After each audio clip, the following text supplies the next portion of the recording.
This is Boxing Tickets NI in association with Violent Gentlemen. We're back with the not, well, I'd say not debutant anymore, because obviously you've made your debut last weekend, Paul Ryan. How are you, mate? Great, thanks for having me. Feeling good. It's definitely some change from the last time we spoke. I think you were like a grizzly bear. Yeah, I was living through the grizzly life, but I took a look at myself doing the post-fight interview, and I said I need a razor pronto. So who cut the hair and gave you the trim then? Was that a Oh, DIY job or? no, my mad does all my hair. She's a hairdresser, so since I'm 2 years out, as soon as I'm getting a haircut, she's the only one that's done my hair. Happy days. I guess it saves you money as well. You know, Yeah, there'll be that's it. I'm not sure what it was obviously like for you down in Dublin with obviously the pandemic, but in Belfast, obviously a lot of things were turning back to normal. Hopefully next week, so hopefully these aren't too long behind us and getting hairdressers and things reopened. And I Yeah, think fingers everybody's crossed. been. I think the roadmap down here is June until gyms and hairdressers, though, which is a bit of a ways away, but at least there's light at the end of the tunnel, you know. It is, and I guess obviously as an elite sportsman, I guess you're still able to go into gyms and train in the same way. Although I think in the south, I think it's a wee bit different. Where in the stages they haven't been obviously classing boxers as elite sportsmen. Yeah, for a while it was just literally it was like horse. It was weird sports they were classing. It was like horse riding and hockey or something like that. And then they opened up inter county GAA and hurling for a while. Mm-hmm. So but now it's everything, so it's all good. Fantastic. And obviously the good thing is it just means more boxers can get out and get fights. Um, That's it. Obviously we last spoke, I think the 4th of February. You were at that stage, you were just over 2 weeks away from potentially making your debut. Um, Obviously then things changed with Dubai, and the cards could no longer be in Dubai and they were brought back to the UK. So 19th of February, your debut didn't happen because of that. 19th of March obviously came and went as well. Obviously with two failed fight dates, was it sort of annoying you at the fact of going, when's this debut sort of going to happen? Because you were supposed to make your debut pretty much last year in America, and things sort of just changed. Was it sort of going, am I going to get a bit of luck on my side and get out and get a fight? Yeah, it was hard, you know. Like I was thinking, if I didn't have bad luck, I'd have no luck. It was just one thing after another. But I just kept training, just kept in the gym, just tried to not think about it as much as I can. Um, But it was hard, you know. Looking back, it was a hard track, you know, coming up to it. A lot of hard nights, long weeks. But I'm happy now that the first one's kind of done, and now we can really. I know what it feels like now. I know the experience, so I can just build on it. Mm-hmm. And what was sort of, like I think between obviously your last amateur fight and obviously making your debut, I think it's about 18 months of no fights. For obviously a lot of younger ones and stuff like that, in amateur boxing won't have obviously probably had fights within that time frame. How do you keep yourself motivated within that time? Do you know, because you've spoke to us previously and saying, I'm going to be a world champion and things some days. How how easy would it be to go off track from the goals and aspirations you've set yourself in life to go, maybe, things might have changed? What have you sort of done to keep yourself motivated? It's just a matter of dedication, really. You know, it's just this is what I want to do. This is what I'm going to do. I said it since I'm 6 years old. I'm going to do it. So I've came this far now. I'm not going to be stopped. You know. But I love it. Like every bit of it. So it's never really that hard. I love going to the gym. I love sparring. I love doing every aspect of it. So it's a passion at the end of the day, and I'm never going to stop doing it. You know, no matter what comes in front of me. Exactly. It's just you've the blinkers on and you're like a horse. You just see the finishing line and sort of Yeah, it's I getting just closer go to it. on there. No matter what you have to go through or go over, you're just getting to the end of it. It is, and obviously, adjusting from amateur boxing to pro fighting. Obviously, sometimes people go, okay, sometimes it was still more suited to the pro ranks and everything else. How has the adjustment been moving from amateur to pro? Yeah, it's been a big difference, you know. I didn't think it was that big, but not even just the training and the fighting, it's the whole type of build up, you know. Like you're going down, you're waiting, you're getting your pictures taken and all, and then you're sitting around for 36 hours waiting to fight. Like that was mad for me because you're just Hmm. sitting there and you're waiting and waiting and you're getting anxious and you're just thinking of stuff and like obviously the fight's on your mind, you know, you can't avoid it. So it's just getting used to that type of stuff, you know, learning how to live with the thoughts of the fight. And then, you know, obviously I had a hard enough. I had a hard fight, you know. They didn't get exactly a journeyman for the first fight, so that was good. But it's all just stuff that I can take on now and learn. But I'm really happy with the first fight. the type of fight I got, because I think it'll just help me with leaps and bounds now. Come on. Yep, and I guess, 36 hours of after making weight, that I guess the thing you have to sort of be cautious of sometimes is you don't overload yourself too much, because then you just go into the fight completely flat and you go, where's my energy levels? I'm not used to putting probably so much of the bad sort of side of food, in the lead up to the fight. You always have to watch you don't go too far in weight, because then you'll be a heavyweight and you'll not be able to move. Yeah, no, that's it. It's just getting used to the whole type of schedule for it, like you're sitting there and the mad scenarios are going through your head. It's bound to happen, and then it's like you said with the grub and all. You just need to watch it. You have to eat your meals a bit earlier in the day so you're not sluggish getting into the ring and all. But it's all just getting adjusted to now and just becoming a real professional and getting used to it all. But I enjoyed the whole experience. And I guess sort of being cooped up in a hotel in Bolton, obviously in the lead up to the fight, I guess it was keeping you sort of on track, so to speak, because there's only so much food you can get if you haven't brought it in yourself. So in some ways, probably lockdown is helped with that, weighing the fight night sort of thing, and you can't do too much. Yeah, no, that was good. Like we got us 3 squared meals dropped up to our room every day, so you're not eating anything else. It's just strict as you get. But no, the whole thing was great, and MTK were great as well. Like they looked after us amazingly. There's no better crowd to be with. Like the service we got from like Stevie Collins was great there. He done an awful lot for me. Really helped me out over the weekend. Mm-hmm. I'm really lucky to have the team that I have around me now. And I guess it's sort of building that foundation, to say, for the future. To say you've teamed up with MTK or doing, amazing things for every boxer. Whether it's the start of their career or probably more towards the end of their career. I guess you look at some of the fight schedules coming up. You've Josh Taylor, you've Billy Joe Saunders, and then obviously potentially Tyson Fury's, and that's the guys at the top end who have nothing but good things to say. And there's you just starting off as well and going, well, the future looks great for me, because they're ready. They're well prepared with obviously world title fights and everything else. So everything else is already ticked off in the lead up. Yeah, that's the thing. Like there's a reason they have the fighters that they have. And there's a reason that they're staying with them. They're the best in the game. And there's no other crowd I'd be more comfortable with building my career, because they know exactly what they're doing. Whatever they said, I'd have complete faith in them. And sort of then going on to your debut, does the lockdown nature of it probably help the nerves of going into the ring, obviously, to make your debut? Because if probably say you had been fighting in Dublin, you probably had a wee bit more nerves, the knees shaking and everything else, and going, I need a more pressure put on me because people's bought tickets and everything else to watch, whereas people watching at home, you could probably be a bit more relaxed. Yeah, no, 100%. If you're hearing like, all the people calling your name and all, you get a bit jittery.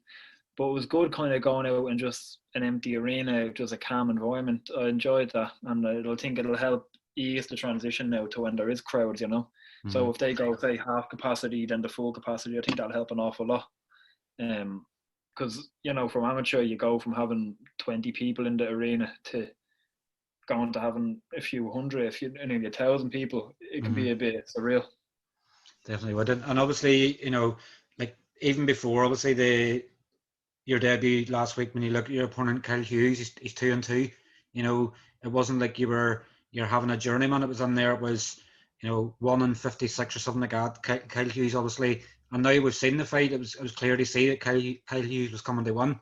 There was no probably rest for you in ways. He was going to challenge you to your limit. We knew that was going to be a hard fight, and they knew it was a hard fight, and it was kind of just a test for me, just first one off the bat.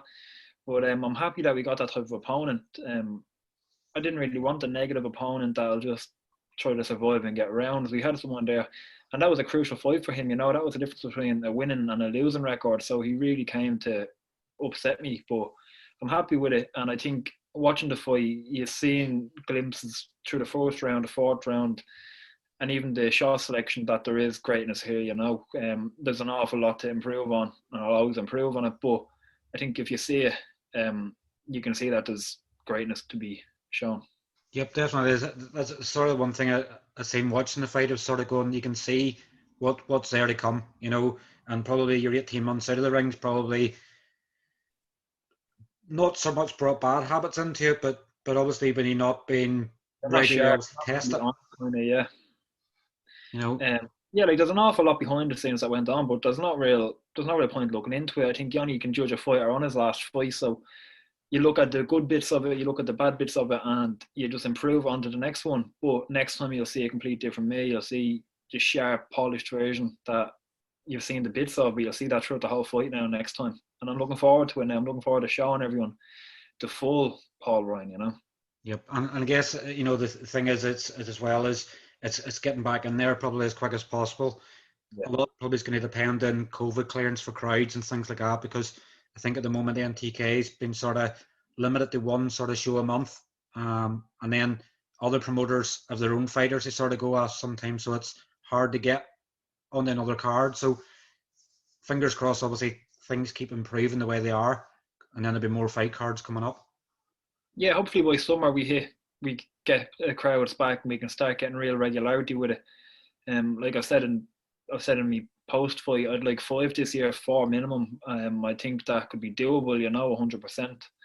Like if we got one summer, one autumn, one winter to finish off for 4, and then get another one just at the end of the year, I'd love that. But look, the ball's in MTK's court, so they're gonna do the best for me. And have you been texting Steve yet? The sort of torture him for obviously the next to get you back at a game. I was only on the phone to him today talking. He was asking, "Am I back training?" You know, he said just relax for a bit, but I've already been on to him. I've been looking through BoxRec, looking at all the dates coming up, and I'm screenshotting them and picking them out. So I'm trying to make my own little plan ahead of it. Exactly, and I guess when you stay ready, sometimes the opportunity is going to come. You know, I think was it Carl Phil made his debut 5 weeks ago, and he fought Yeah. the same card again, the second fight. So yeah, so I think if you just keep the head down, and if they know that you're training, they'll reward you, type of thing. You know, if they know you're ready to take it slow, and as well, there's so many fighters getting scrapped as well, like with short notice because of COVID and everything. So you can get a call up any minute. And it's something you've been prepared. You know, you've been used to, and obviously amateur boxing, it was fighting 2 or 3 times. You know, in the 1 week or even in some days. So it's that if I get a fight offered 7 days out, probably may not be the level of opponent you may want, say, it for that such a short notice, Yeah. but you'll take the call because you want the Chance, yeah. fight. 100. Still a chance to get a fight under your record, get rounds under the belt. So you'd be mad not to be in the gym every day now to be if you're a fighter. You know, any type of fighter out there, you should be in the gym now because calls are coming left, right, and centre. Really. It is, and I know that MTK have another show just what 4 weeks type, about 4 weeks this Friday, I think. Jay Harris card, and none of that's sort of been really confirmed. It's obviously finished off yet, so there could be a potential slot in a couple of weeks' time on that as well. You just never know. I shout out for that one now, whether we get it or not. But I just wanted them to know that I'm eager for more fights. I'm eager to keep going. So if the call comes, whenever it comes, I can pick it up and I'll be ready to go. You know. Yep, exactly. And obviously you did say, sort of afterwards, as I say, the possibility of staying as active as possible. You're 22 years of age. You've probably a long time left in the sport. But obviously you feel like you don't want to waste any time. It's like I guess with COVID, unbeaten fighters get tested a lot sooner sometimes. So you're ready to go sort of at any stage. You're just that eager just to do your best. You don't care if you have to skip a few levels. Yeah, like it's not even that I want to rush. I just want to master the craft. I just want to. The more experience I get, the better I'm going to be, and I just really want to absorb it all and just become great. So I'm not saying I want to jump into world titles in 2 years' time or whatever. I just want to get active and get busy and learn my craft and just become a real seasoned professional and show everyone what I am. So if that means I'm going straight into English level type of 50-50 fighters, no problem at all. I'm ready for that. If I have to skip complete negative record journeyman, no problem. I'm completely ready for it. Yeah, but and I say you're well accomplished as an amateur as well, so it's not like you need to have a lot of warm up fights to sort of get yourself going. Exactly. Yeah, we've been around the block as an amateur, so it's time to go around it now as a pro. Definitely, isn't it? That's something to look forward to. Yeah. Obviously, in the lead up to your debut, you had some sparring with obviously the McKenna brothers. How was that for you? I think I lost you there. What was that? Sorry. Obviously in the lead up to your debut, you obviously had some sparring with the McKenna brothers. How was that for you? Yeah, that was very good. It was just our night sparring, but it's great rounds that you get.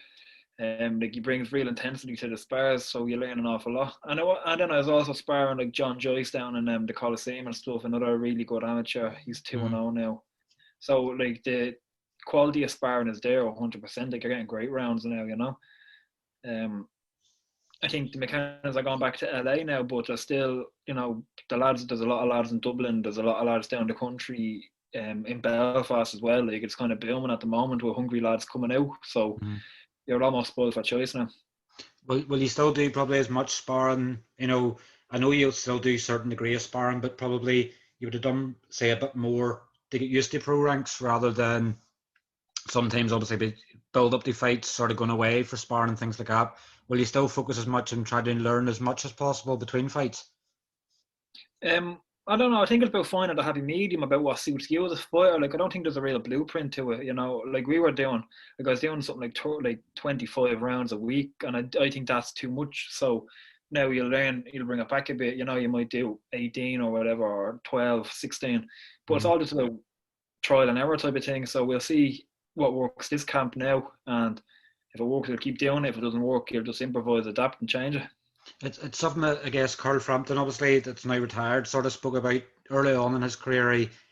He probably took shelf life, so to speak, off his boxing career because he boxed so many rounds. And obviously when he left the McGuigan's and went to Jimmy Murray, decided he was going to do a lot less rounds because he had all the tools there. He didn't need to punish his hands and his head so much in the later part of his career. So I guess it's good blueprint sort of to learn off sometimes and go, we're able to do 300 rounds of sparring and lead up to a fight when they can get away with doing 150. Yeah, that's it. It's a lot of damage on the hardware. You know, you don't need it, and a lot of fighters you hear about them, they leave the fight in the gym type of thing. So, you know, there's a lot of fighters coming through now to do type of drill sparring, just like technical work. So that could be a thing to go forward with as well. But again, it's just completely down to experience and trial and error. It is, and I guess now as a pro, a lot of that'll be what works from in the amateurs, what's going to work from in the pros, because obviously you've more now your S&C and obviously your diet and everything else to keep yourself prepared. So it's fine tuning wee things to obviously get the best, probably from what you were as an amateur, but obviously they build up on more as a professional.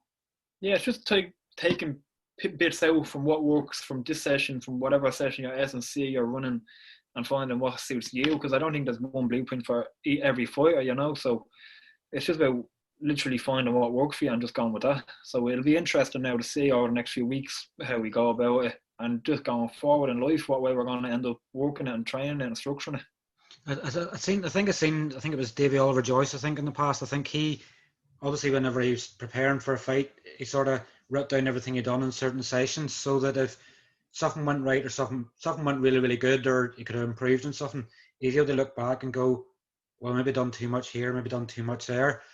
That's probably maybe taking it probably a wee bit too far on terms of something, but I guess it gives you ideas to go, here's what brought the best out of me for certain things. Yeah, no, I think that's a really good idea. Like just to graph everything that you have, even like as much as your running times or whatever, you can see if you have a hard run the night before, that could be why you're not your numbers are down the next morning or whatever. But I think you need to keep kind of a track so you can refer back to each other and see why. Say Monday you do great, Tuesday you're a bit tired, Wednesday you're completely tired. You know, you need to just know that yourself. Yeah, exactly. And obviously your fight was just above the super welterweight limit. And obviously you mentioned previously to ourselves that super welterweight is going to be our limit. Do you still see that as going to be the case, or do you think you could reach welter? No, I think a super welterweight for the next while. Like I was way too light for middleweight. I weighed in at 157 pounds, but like when I woke up that morning, I was 156 pounds, and I had breakfast and all, so I was basically on super welterweight already, you know. But then when you hit world ranking, you know, them boys cut weight and they're big boys, so welterweight could be the shout then when we hit that level. But it's just going forward now. We'll obviously talk with MTK about each fight, see what they think as well, and just go from there really. It is, and I guess, you know, sometimes I just sort of looked at it and went, there's £10 of difference, but it depends on obviously on that £10 is what you've had to do fight week to sort of get yourself sort of ready at the weight and things like that. You don't want to be weak at the weight either, so you want to be really strong at whatever weight class you're at. That's it. It's all just about getting your diet right, getting everything right, learning how to cut the weight so you're literally on the scales, you weigh in, you're back out, and you're rehydrated and back up, you know. But that'll come over time, and we'll get that. And whether we're 154 or 147, I'm good to go for either. Exactly. You just see the keenness. You're just there, eager, and you're just like, Yeah. it's the old thing of got gloves will travel. You're just ready to go again. Yeah, 100%. I just want to get back in there. Like, I love the whole experience. That's what I want to do since I'm a young fella, is just be a pro boxer. So to do it, look back on it, 1-0, it's a proud moment. But now it's the next one. Now, what's next? And I just want to sort of finally get your thoughts. And obviously, I think the last time we spoke, it was potentially obviously be Carl Frampton potentially making history. Obviously for Irish boxers and Irish boxing fight fans, I guess it's one of these things where we're going. He dared to be great, and become a 3-weight world champion. But I guess in testament, social media, as you'll probably know, sometimes can be the most toxic of places. I guess it was fitting for Carl that probably everything we've seen since has been obviously how great a boxer he was and what he's done for Irish boxing. No, I'm really happy for Carl. He's one of the pioneers for Irish boxing, and like you said, he dared to be great. He stood up, and Jamel Herring is a hard fight. He's huge for the weight. He's super strong, super fit, but he didn't care. He wanted to try prove something, and that's why you get into the boxing. That's you want to make these big nights, big memories. So all you can do is tip your hat to him, and I'm happy that he's retired.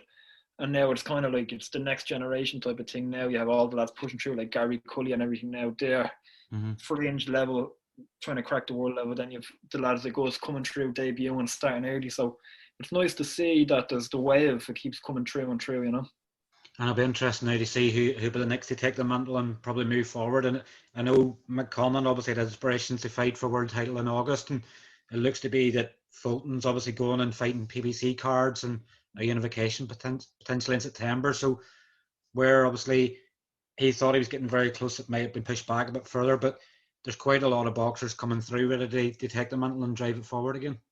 Yeah, it's great. We're a fighting nation. There's no reason why we shouldn't be. We dominated on the amateur scene, so there's no reason why we shouldn't dominate on the pro scene. We have the coaching here to help. We have the boxing, we have the talent, and we've just the fire inside. So I think over the next 10 years, you're going to see a really high amount of Irish world champions. You're going to see an awful lot. And it's scary to think, from the last 10 years to obviously 10 years now, and you're going, how much has been into it. I guess obviously the more high caliber training, obviously an amateur, the elites and the elite Irish team and things like that have progressed so far. I think it was 10 years ago that the talent that obviously come back from the Commonwealth Games, that's obviously now pushed forward, and you're going, Craigie, we're seeing the conveyor belt keep turning out great fighters. Yeah, and keep turning out champions as well. Like every Olympic cycle, every Commonwealth, every World Championship, no one wants to fight the Irish. We're getting through. We're at the medal stages. We're medaling. So if you can do it as an amateur, you can do it as a professional. And I think now, hopefully, with the spotlight coming on with like of MTK and all, with so many Irish fighters, you can start running shows here. You can start building real Irish world title cards and stuff like that. And that'd be great to see. And I saw even Dennis Hogan and Spike are calling it to fight. So that'd be brilliant for Irish boxing if that happened. If they could get over here in the south, that'd be amazing. It would, and when was the last big card in the south? Was it probably about 2015? So it's probably 5 or 6 years, and you'll know yourself more than anything, Paul, that in the south of Ireland they need it big time. It's nearly as if boxing's never been there. Obviously for the likes of yourself, sometimes you're having to go everywhere to fight. You feel like you're an away fighter. You're always away somewhere else going. You want to get home so that you can let your fans have the reward sometimes to go, well, it's actually a cheap night out for me. I just need to buy my tickets, have a drink in the house before I go, and I'm sorted. Yeah, no, it'd be great. It'd be really good to be able to give back to everyone that's supported you, and you can give them a bit of a night and a memory and just a good time. I'd love nothing more than that. And like, you remember back with Bernard Donegal when he was down here selling out arena, like that'd be amazing if we could build that up again with the talent we have. Like, you could fill out a whole card of just Irish lads, and it'd be packed full of talent, and it'd sell well. And I guess everybody keeps sort of making that comparison as well. There's one fighter at the minute that, you probably didn't have to name, but if Katie Taylor was obviously announced that she was going to be fighting, it's probably having a venue, it's going to be big enough to hold it, because there's that there's probably every man and his dog will be at the show, because they Yeah. go, well, when's it going to happen again? If it's just once it happens, it might be just a once in a lifetime sort of thing to happen. Yeah, I think if that happened, like with Katie and Eddie Hearn, there's no better combination really to pull it off, is there, over the next few years? And they could do it. And like, there's no reason, if you do that right, you market it right, you put the right card on, you could do it in Crow Park or the Aviva. You could do 40, 50,000 at least, if you do it right, get the right undercard. It could be something special. Definitely could. And obviously not forgetting Katie in action again next weekend. Obviously a repeat of the Olympic. Possible, obviously Natasha Jonas. I think at that stage we were saying that sort of the noise of that fight in the Olympics obviously was breaking sort of records. What do you obviously think of the fight next weekend? Is it probably just one that's coming at the right sort of times for Katie? Do you just steamroll Natasha, or do you think it'll be a close fight? I think it's a hard fight for her. I think Natasha's really suited for the pro game. I think she's came on a lot from the amateurs. But I think as well, Katie Taylor's Katie Taylor, and I think it could be a chance for her to look special. Like she's had hard fights in her last few. But I think if it works out right for her, I think she could look amazing in it. But then again, I think it could be either a great night or a hard night for her, So we'll see. Definitely, and I think Katie just seems to be it's like a fine wine. She just keeps getting better and better. Last time out she could hardly miss, and we're obviously just hoping that she just keeps carrying the flag as she's doing. I guess with everybody made the comparisons between herself and Carl Frampton, and who was the greatest boxer. But now that Carl's retired, probably Katie may get more focus from people that were sort of on the other track and going, well, I actually admire her now more because the person I thought it was number one's now retired. Yeah, it's more Roy's honour, and well deserved. Like there's no better ambassador for the sport than her and what she's done over the years. So she deserves absolutely everything that comes to her. And I hope that what you said does happen and she does get a few more eyes now because there's more spotlight on her. Definitely is. Well, Paul, listen, obviously, well, thank you once again for catching up with us and having a chat. Obviously, I know you'll soon be starting back, starting to get back into training and things like that once you've had a bit of a rest, and hopefully it'll not be too long before you're getting back in for your second pro fight. No, thanks for having me very much. Fingers crossed we're out soon, like before summer anyway, but I'll just keep the head down and keep training until then. But listen, thanks very much for catching up with us. Hopefully a chat again. Yeah, thanks for having me. I really appreciate your time.